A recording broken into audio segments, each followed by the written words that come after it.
Hi everyone, Lee Sensei here. Today we'll be spotlighting a series of products from Legend Archery, starting with the XT320 target quiver. The XT320 is the Legend Archery target quiver. It comes in the price range of around $30 US. So it's one of those above budget level to mid-range quivers. You can definitely buy more expensive ones, but this is something you probably would buy in your first kit. It's quite affordable, has all the functionality you need for a good quiver, and it comes in a very large variety of colors. The quiver is made from a durable canvas style material, and well, let's unpack it. For starters, I want to point out that it does come with a belt. If you order this and you're confused about where the belt is, it's inside the front compartment, and there's your belt. It seems to be a pretty standard clip-on belt, so we'll put that on a bit later. So let's have a look through the quiver itself. Obviously the most important thing is the arrow tubes. We've got three pretty standard plastic tubes. That's what to expect at most quivers at this level. So there you go, plastic tubes. They fit in nicely in this canvas sleeve.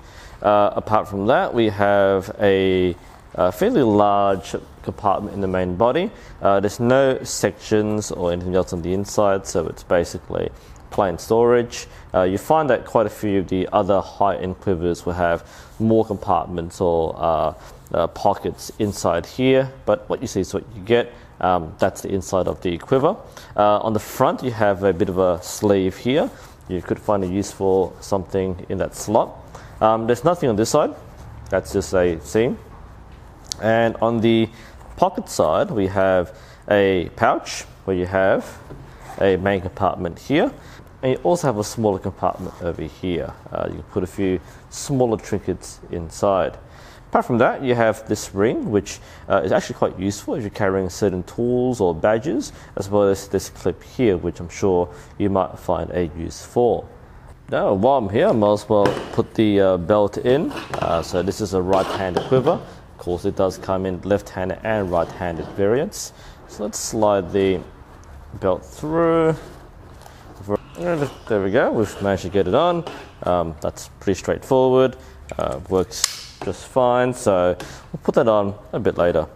Now it's kind of weird to test the quiver, so I guess the best way to test this is to see what it can carry. Now my test would be to port over my current quiver and its contents to that quiver. Now bear in mind that the quiver I'm using right now, the Win & Win Realis A1, is a much more expensive quiver. I do carry a lot of things in this quiver. I don't think it will fit all in this quiver, but bear in mind that this is about a third of the price. So will this budget level quiver meet my needs? So firstly, let's try all the arrows. My quiver has 3 tubes. This has 3 tubes, so this actually should be right about the same. Let's see. I've got my arrows here, my bare shafts, my broken arrows. Yeah, okay, that seems to be alright. Nothing too insignificant there. Should point out that, of course, as with most quivers, this is not magnetic. Some of the high and expensive ones are, so this will rattle a bit more. But again, that's acceptable, nothing unusual. Now I do carry a bow square with me. I could put it inside here if I really wanted to, but I think this sleeve here, well, you could, it kind of sticks out. So I reckon I'll leave this either inside the tube, or I might put it inside the sleeve. We'll put it there for now. That's kind of moving around, so maybe I'll put it here. So I normally carry my finger tab and my finger sling in the pouch by the waist, so that would definitely go in there. That's completely fine. Okay, good, that's an easy fit, so we'll leave it there. We'll zip it up. Okay, that should be okay. Nice. Now, I do carry quite a few tools with me in my quiver. Of course, you want to have these things on hand when you can. So, sort of pliers, I guess we'll put them in here. That makes more sense. I do have several of these Allen keys. I would normally put them in a pouch like this, but that won't fit there. So we'll put them in here. That should be thing. Now, the lack of any pockets or attachments may mean this will move around a bit. Of course, when you close it, it should be okay. It stays right there. So this is a convenient enough compartment to work with. I've got a carabiner clip with some things here. A lot of people might carry things like badges. I've got an arrow puller and some spare knocks, so we'll chuck it here. That's kind of why it's there in the first place. There we go. Yeah, that could work. Some string wax, I could put it in there, or I might put it over here for now, so that'll slide in a convenient spot. I'm sure you can find a better use for this pocket, but for now, I'm just trying to squeeze in everything I've got. There we go. Now, pens. Very useful when you're on the shooting range, you need to score things.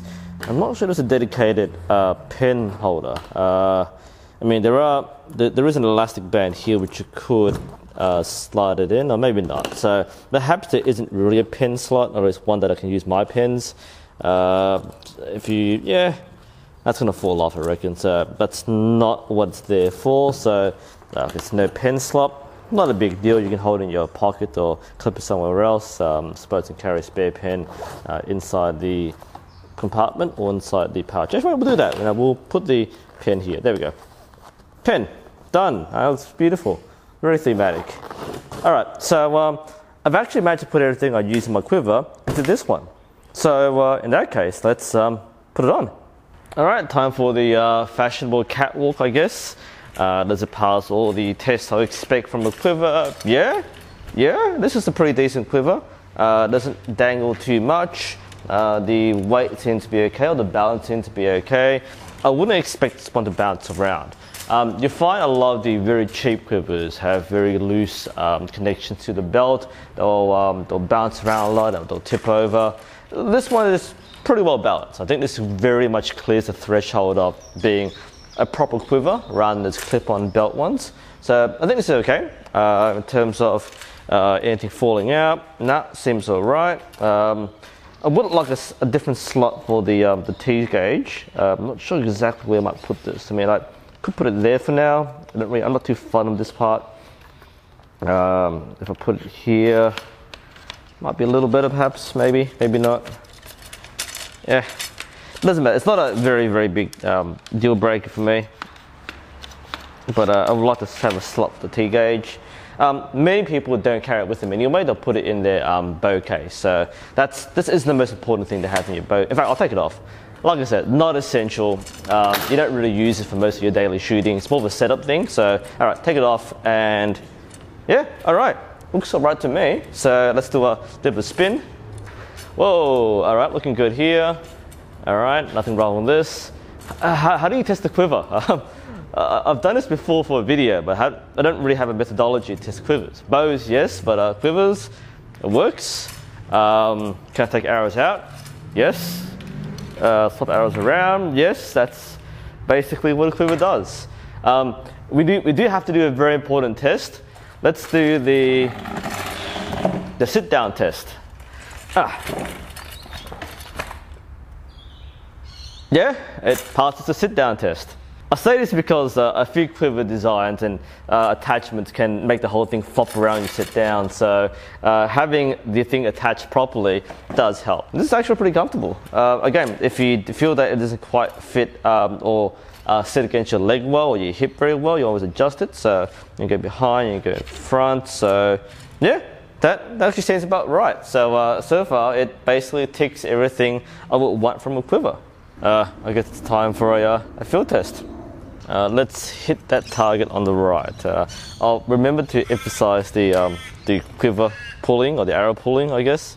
How do you review quivers?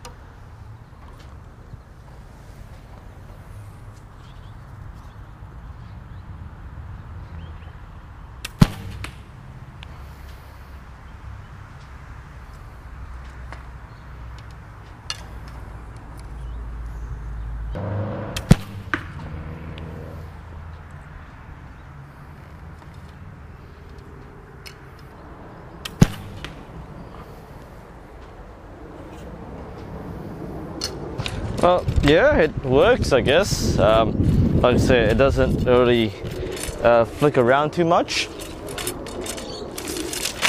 Arrows drop in fine. It can get a little rattly, but that's fairly normal for all these quivers. You really need expensive magnetic quivers to minimize some of the rattle, but otherwise that's normal. I do find that the hip pouch is a little lower than what I'm used to. I'm more used to the pouches which are high on the hip. Again, nothing wrong with this, just takes some getting used to reach down here and drop it down without missing the pouch. But otherwise, yeah, it seems to be functional. Has all the functionality, all the pockets and attachment points for most things you need. So, yeah, so far so good.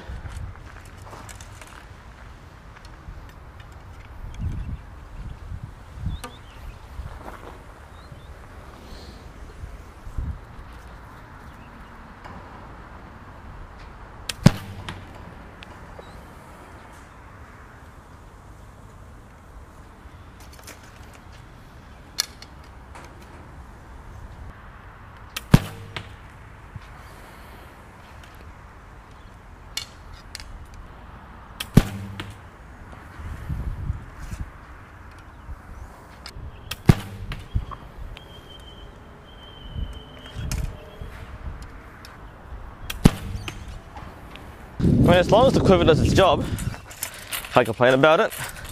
You can definitely use far worse. And of course, for the slow motion action cam,